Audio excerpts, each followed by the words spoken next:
এই রিকশা লাই মিরপুর যাবি? জামু। কত টাকা নিবি বল? 600 টাকা। 600 টাকা মানে? এই তোর কি মাথা ঠিক আছে? 300 টাকা তো ওভার দিয়ে যাওয়া যায়। 300 টাকায় যদি উবারে যাওয়া যায় তাইলে আপনি উবারে যান, আমার লগে যাইতে হইলে যান, না গেলে এনতে যান। এই 200 টাকা দিব, যাবি? আমি তো আপনারে কইলাম 600 টাকা হইলে চলেন, আর না হইলে যান। ভাইয়া মিরপুর যাবেন? জি আপু, যামু। ওঠেন। কত টাকা নিবেন ভাইয়া? এই 250 টাকা। 250 টাকা? আচ্ছা ঠিক আছে, চলুন। ওঠেন।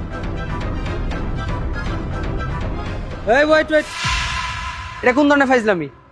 আমি আগে আসছি, উনি পরে আসছে। তুই আমারে বললি 600 টাকা ভাড়া, আর ওনারে বলছিস 250 টাকা ভাড়া। কি কি কি কি ফাইজলামি শুরু করছিস? ও বুঝতে পারছি, মেয়ে মানুষ দেখছিস আর অমনিতে মাথা নষ্ট হয়ে গেছে, তাই না?